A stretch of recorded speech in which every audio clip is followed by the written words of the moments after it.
This dope-looking keyboard is the K400 from Mad Giga, and I have spent the last week playing around with this thing, and I tell you what, not only does it look cool, it's actually quite satisfying to use. But first thing first, what are the specs of this keyboard? The K400 is a full mechanical gaming keyboard. It uses blue Outemu switches, and it also has any 6-key rollover. Per my testing, I was able to put any 6 keys down and have them register. However, once I pressed the 7th would not register within the computer. That seemed to work out just fine per my gaming experience. It also has 10 different modes for the backlighting here, so you can change the way that these lights react to the key presses or how they wave across, but you cannot change the color of the backlighting. This keyboard has a full 1.5mm aluminum front here, so we can see that this whole piece up here is aluminum, and also the extra pieces here. So you have the orange and white, there's also black and blue, and this thing here is also metal as well. So the build quality of this is absolutely awesome. It has ABS back plastic on the back here, so this is, the housing is ABS, but this thing here, you cannot twist it. I mean, if you twist it, you really got to try, but even that wasn't twisting it there. So very, very stiff, very, very robust. And on one final note, everything on this keyboard is plug and play. There is no extra software required to do any of the things that we're going to talk about, in the next segment here. All right, so let's start off this discussion here with my experience with these switches and the keycaps on this keyboard, the whole gaming experience. I played with this for the last week, and I've really enjoyed the whole experience. It's been absolutely awesome. I like the tactile feel, I like the pressure, and I'm coming from a Logitech G710. However, I do have other keyboards that are blue switches, so it's very similar to that, and I gotta tell you, I really do like the blue switch. I'm not a big fan, though, of how that switch bottoms out in this keyboard. So this is the activation sound. However, when that sound, or that switch bottoms out, it kind of hits the back of this ABS plastic, housing inside of here, and that causes a much louder sound. So that is what a lot of the sound is being produced from. On my previous keyboards, I used a little O-ring. You can see an image here between the 710 and then this keyboard to kind of show the difference, and that O-ring, what that does is kind of deaden out the bottom of the stroke of that key, so it actually kind of squishes down that O-ring to kind of soften the blow. In order to modify this key switch, which is the Outemu Blue Switch with that little extra housing around it, you have to go to a couple more advanced methods. For example, one of these methods is using a J-spacer, like in this post right here. I'll have a link to that website in the description down here below.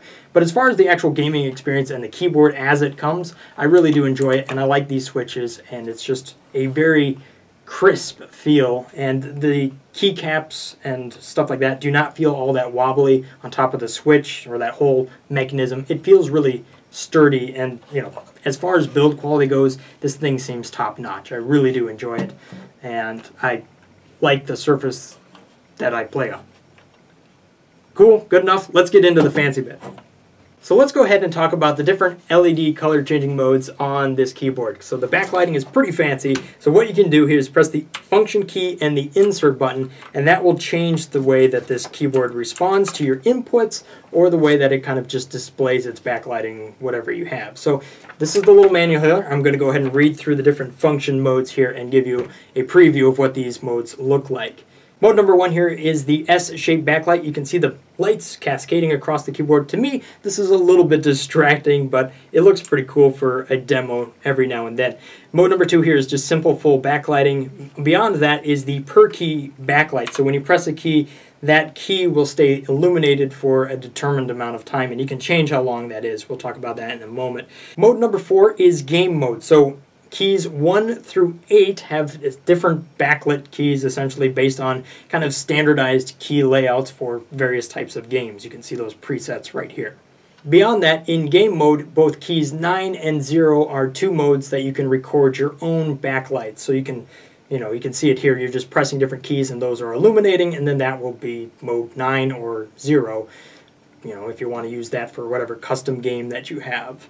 Mode number 5 is called Rhythmical, which is interesting. I think it's more of a breathing mode. Mode number 6 is really fancy. This is what you're going to see when you first plug in your keyboard or turn on your computer as your keyboard is booting up. So that is the power on mode, or the anti-clock spin is what they call it. Mode number 7 is called Run Up, but it's more of a wave from the left to the right of the keyboard right there. Mode number 8 here is my personal favorite. So when you actually press a key, it's going to send a shot of light cascading across the keyboard from whatever key that was. I've been using it that way for the last week, and that's what I settled on. I think it's pretty dope.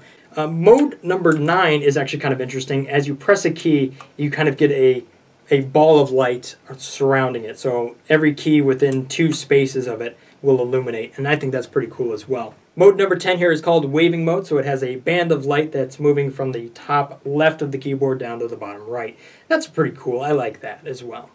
With all of these modes, you can have 2 different brightnesses, so bright and then dim. And with any of these modes, you can change the speed of the animation up to 5 different levels, so from very slow to very fast.